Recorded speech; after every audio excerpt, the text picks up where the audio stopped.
Imagine this. You're a 12-year-old girl living in poverty. You live in South Africa and your dream is to be a doctor. In reality, you don't know what your future holds. You're expected to be married by the age of 14 and a mother by 15 or 16. Is that the life you imagine for a 12-year-old girl? Judges, teachers, and fellow classmates.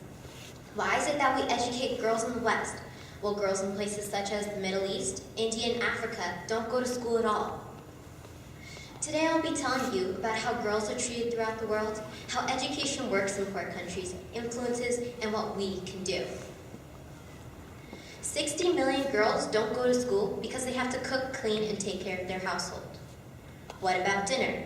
Well, whatever food a family has will go to the boys first. The family wouldn't care if the girl didn't eat at all, or they wouldn't care if she starved to death. They would just disown her and leave her.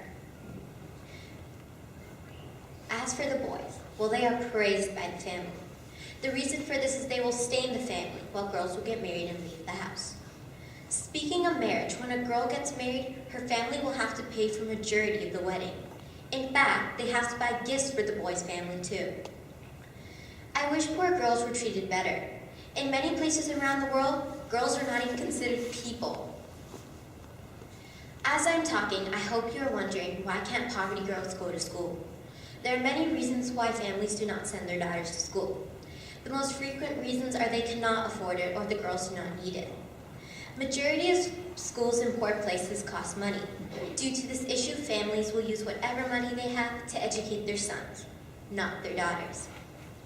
If families educated their daughters, they usually end up sacrificing something later, like their land, animals, or precious possessions, which most families are not ready to do. Other families think that girls do not need the education. This is because people feel that girls will just get married and leave the house. They will just cook, clean, and reproduce. I'm ashamed to say that in many countries, less than 1/3 of students in university are girls.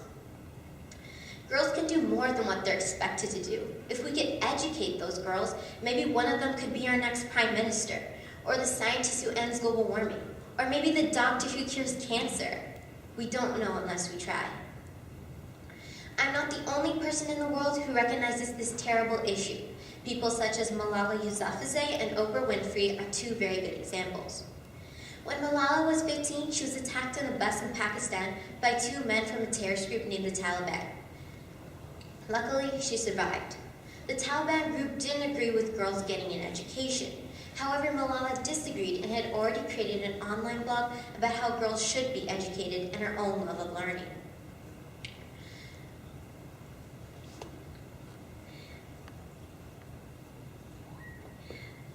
Malala won the Nobel Peace Prize and now at 16 is continuing to change the world.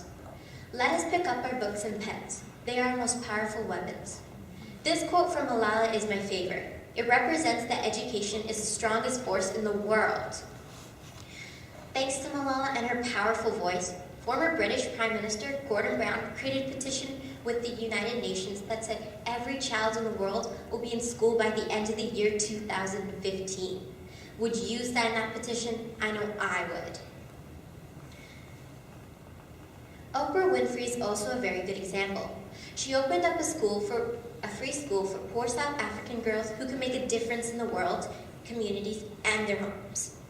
She called the school the Oprah Winfrey School of Leadership. When Oprah was little, she lived in a poor place too, with no clean water at all. These two influences are continuing to change the world for a very good cause. You don't have to be an Oprah Winfrey or win the Nobel Peace Prize to give your contribution to this worthy cause. You could do the little things like charities. For example, the organization The Girl Effect does charities to raise money so that the poor girls can go to school.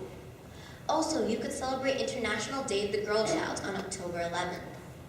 Lastly, and this is my favorite, volunteer to raise awareness. Today I have told you how girls are treated throughout the world, how education works in poor countries, influences, and what we can do. Your small contribution will make a massive difference. It's no big deal, just changing the course of humanity. Thank you.